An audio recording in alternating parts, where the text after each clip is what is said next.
Good afternoon, students. Today we will be talking about the kidneys. The kidneys, as we know of, they are a pair of very essential excretory organs which eliminate the nitrogenous waste products of the protein metabolism from the blood, and they help to maintain the electrolyte and the water balance of the body.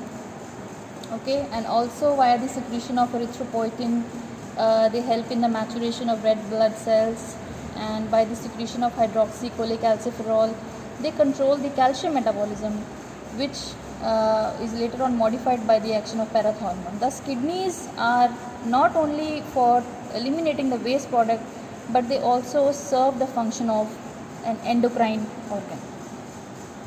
Okay. So each kidney, okay, it is bean shaped and it is situated retroperitoneally. Retroperitoneally means that it is located behind the peritoneum and it lies on the posterior abdominal wall by the side of the vertebral column. Okay, and it extends from the 12th thoracic vertebra to the 3rd lumbar vertebra. This is the extent of the kidney, okay, from T12 to L3. Okay, first of all, before going into the presenting parts and other things, first let us discuss about the actual position of kidney in the body, about how it is lying and those things. Okay, so the axis of the kidney is lying on its long axis. Okay, it is directed downwards and laterally. Okay, so that the upper end is little bit more nearer to the midline. Okay, it is more nearer to the vertebral column than its lower end. Okay, so always know that the right kidney, it lies slightly lower than the left kidney due to the presence of the liver, and the left kidney is a little bit more longer and narrower, and it lies more closer to the vertebral column, that is, it lies more closer to the median plane than the right one. So remember, the right one is more lower and the left one is longer and narrower and more closer to the vertebral column than the right one. Okay, now taking it forwards, you should know that the transpyloric plane, it passes through the upper part of the hilum of the kidney, of the right kidney, and from the lower part of the hilum of the left kidney. So over here I have got two kidneys. Okay, one is of the right side and one is of the left side. Obviously they are of different cadavers, they are from different cadavers, so the appearance is totally different. But we will be talking about how to differentiate between the side of the kidney. So whenever you get a specimen of kidney in the exam, the most popularly asked question is determine the side of the kidney. Okay, so in order to determine the side of the kidney, do not look anywhere. Okay, do not look for the surfaces, anterior or posterior, whatever. Okay, just look at the hilum of the kidney. Okay, the hilum of the kidney will show the following relations. The relations at the hilum are, okay, from anterior to posterior, you will have the renal vein, you will have the renal artery, and you will have the renal pelvis, which is continuing downwards as the ureter. Okay, similarly in the right kidney also, over here you have got this renal vein. Okay, and then you have got this renal artery. Okay, and this is the renal pelvis, which is continuing downwards as the ureter. Okay, so I hope this helps in the side determination of the kidney. It should not go wrong. Please do not differentiate the kidneys on the basis of the surfaces that I will be describing it to you. You should be using the relations at the structures at the hilum only for the side determination. Okay, so you know the average measurement of each kidney, it is bean shaped, all of us know. Okay, so on an average it is about 11 centimeters long, 6 centimeters breadth is there, and the thickness is about 3 centimeters. Okay, in an average adult male, you know, the weight is about 150 to 170 grams, okay, and in the female it is about 130 to 150 grams. All right, now proceeding with the further discussion, I will tell you here that kidney lies retroperitoneally, all of you know, okay, but let me tell you here that it moves with respiration, okay, to about 1.5 to 2.5 centimeters, because you know it is a subdiaphragmatic organ. So whenever the respiration is taking place, 1.5 to 2.5 centimeters movement is there in the kidney as well. Okay, so as far as the kidneys, the covering is concerned, the kidney has got a fibrous capsule, which is a true capsule, okay, and outside that there is perinephric fat, which is the adipose capsule, okay, or it is having a lot of adipose tissue, a lot of fat content is there around it, okay, it is known as perinephric fat.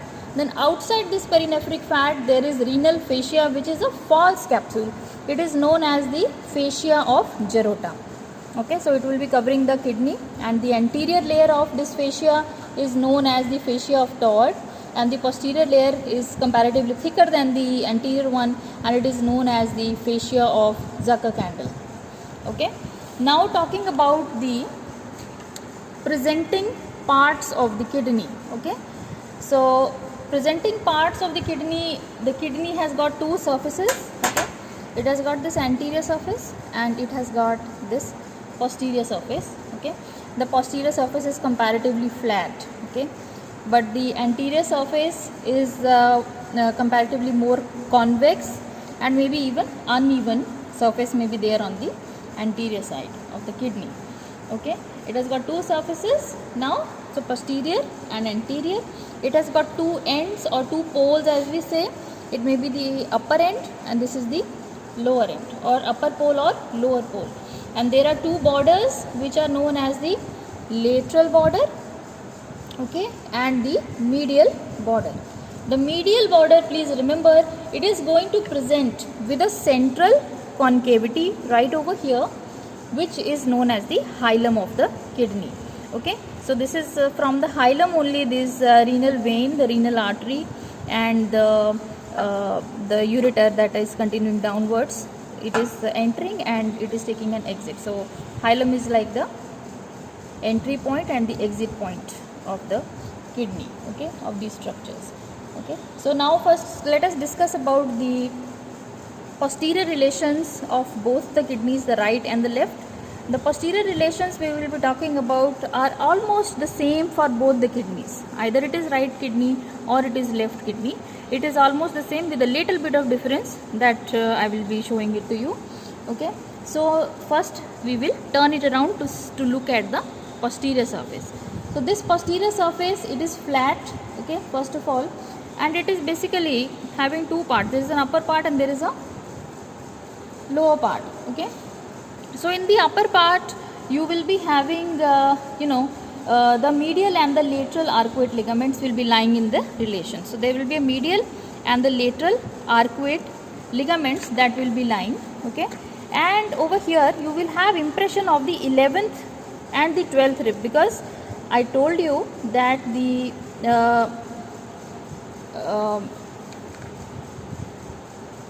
so the right kidney, since it is more lower than the left kidney, the only difference between the posterior relations of the kidneys is that the right kidney is in contact only with the 12th rib, whereas if it is the left kidney, it will be touching the 11th rib and the 12th rib, both the ribs. Okay, so now next thing is that in the lower part, from the medial to the lateral side. Okay, so we are talking about the posterior surface. On the upper part we have spoken that there is medial and lateral arcuate ligaments of the diaphragm. Okay, and you will have the impression of the ribs. Okay, only the 12th rib in the right kidney and 11th and 12th rib in the left kidney. Okay, and in the lower part the relations are going to be the same, either it is left kidney or it is the right kidney. Okay, so from the medial to lateral side you will have impressions. Over here you will have the impression of the psoas major muscle, okay, which is covered by the iliopsoas fascia. Okay, then next is the impression for the quadratus lumborum, which is covered by the anterior layer of the thoracolumbar fascia.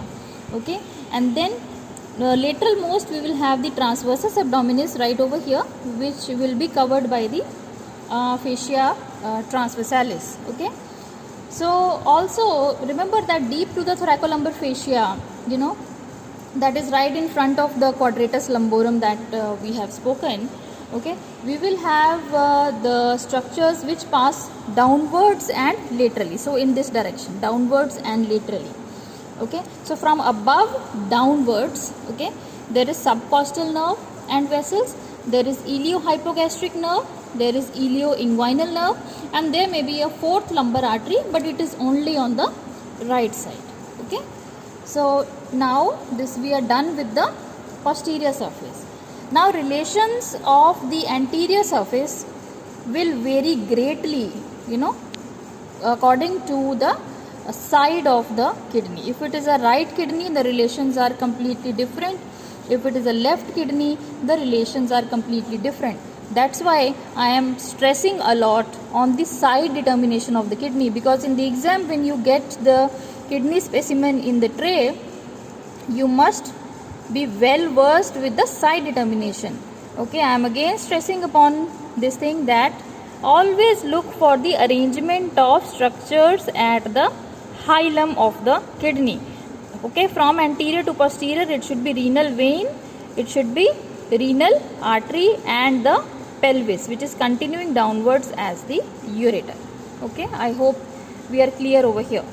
Okay, now we will be talking about relations of the anterior surface. So first let us talk about the right kidney. Okay, so anterior surface, as we have discussed, it is more convex. Okay, and it is directed forwards and a little bit laterally, and it is partially covered with peritoneum. I will be discussing which parts are covered with the peritoneum.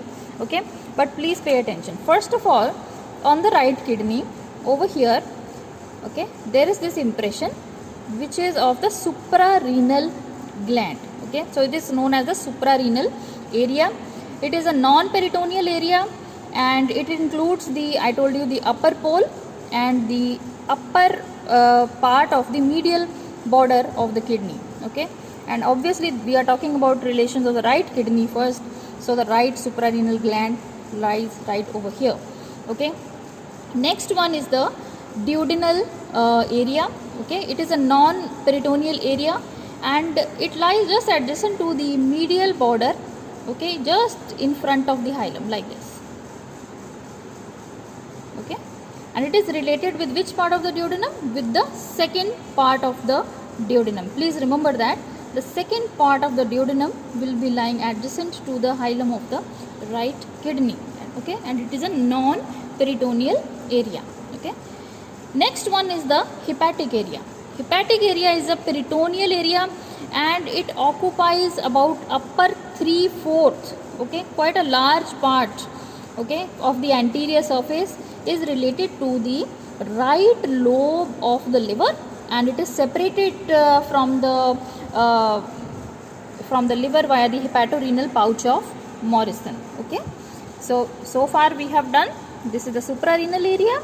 Over here you will have the duodenal area, and right over here you will have the hepatic area. Okay, so far hepatic area is the only one which is a peritoneal area. Now there is another area which is known as colic area. Okay, and this colic area will be in touch with the right colic flexure. It is again non-peritoneal, and it lies on the lateral part of the lower pole. Okay, so this is the lower pole, and it lies on the lateral part of the lower pole. It is again a non-peritoneal area. Okay, then comes the jejunal area. Okay, it is a very small area over here. Okay, and it is a very small area, but it is peritoneal area, and it occupies the medial part of the lower pole of the kidney. Please remember that. Okay, just there are few coils of jejunum that come in touch with this area. Okay, so remember that in the right kidney there are two areas which are peritoneal. Okay, that is the hepatic area and the jejunal area. and both are covered with the peritoneum of the greater sac. The other impressions are non-peritoneal areas. Okay. Now let us take up the left kidney. The left kidney shows absolutely different relations. Okay. Now I will tell you. Now we are about to see the anterior relations of the left kidney. Okay. So left kidney also will be having an impression for the suprarenal area, and this is again a non-peritoneal relation. Okay. So again the upper part of the medial border over here will be occupied by the suprarenal gland. Okay. And then comes, there is another impression that is we will be having, that is the splenic area. Okay. Now the splenic area is a peritoneal area, remember that, and upper 2/3 of the lateral border. This is the lateral border. Okay. So upper 2/3 of the lateral border, it goes like that. Okay. This is the splenic area. Okay. And remember that it is related with the renal impression of the spleen. In the spleen also you would have read in the relations that there is a renal impression. So just remember, it is the corresponding impression is there in the spleen as well. Okay. Now next is the gastric area. Since on the left side we have got the stomach also. Okay. So we have the gastric impression also. So this impression, it forms a triangular peritoneal area over here. Okay, which basically is going to intervene between the splenic area and between the suprarenal area. So suprarenal is over here, splenic is over here, the gastric area, the triangular one, is going to come right over here. Okay.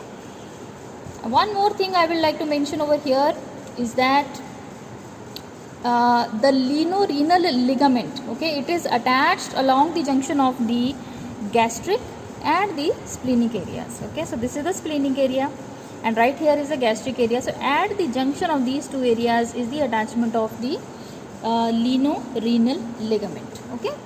Now on the left kidney, on the anterior aspect, we have got another area which is known as the pancreatic area. Okay. This pancreatic area, it is a non-peritoneal area. Okay. Just across the hilum of the kidney, just right across over here. Okay. It is related to the body of the pancreas and obviously the splenic vessels as well. Okay. Now next is the colic area. Colic area is again a non-peritoneal area. Okay, which occupies the the lower and the lateral border over here. Okay, and it is related to the left colic flexure. Left colic flexure is the, we more popularly call as the splenic flexure. Okay. So it is related to the left colic flexure. Okay, and this area, it is a large peritoneal area over here. Okay, this is the it is known as the jejunal area and it is related with the coils of the jejunum. It is a peritoneal area. Okay, so just to recap, please remember that in the left kidney there are 3 areas which are peritoneal and 3 areas which are non-peritoneal. The peritoneal areas I have spoken about are the gastric area, okay, which is covered by the with the lesser sac, okay, and then there is this splenic area, and then there is this jejunal area, okay, which is covered with the greater sac. And the lienorenal ligament is attached along the junction of the gastric area with the splenic area. So this was the splenic area and this is the triangular gastric area. So at the junction of this is the attachment of the lienorenal ligament. Remember that 3 glands very well come in contact with the left kidney. That is the suprarenal gland, okay, that is the spleen, and that is the pancreas. And there are 3 parts of the GI tract which come in contact with the left kidney. That is, I'll tell you, there is stomach, that is the gastric impression. Stomach is coming from the foregut, then jejunum is coming from the midgut, and the left colic flexure from the hindgut. Just remember that. This is easy way for you to remember the relations of the right and the left kidney. Okay. So as I have already told you, the presenting parts of the kidney, this is the upper end or the upper pole is more thicker and more rounded, okay, and it is situated about say 2.5 centimeters from the median plane, opposite, I told you, at the level of T12. Okay, the lower end or the lower pole is directed downwards and laterally. Okay, and it's situated about 7.5 centimeters from the median plane. Okay, and lies opposite to the level of the L3. Okay, the lateral border, it is very convex and thick. Okay, and in the living, it is basically more posteriorly lying than the medial border. The medial border, it is convex in the upper part. Okay, then presents a hilar concavity over here, and then the again the lower portion will be again convex. Okay, structures at the hilum, I already told you, from anterior to posterior. They are renal vein, they are renal artery, and there is this renal pelvis. Okay.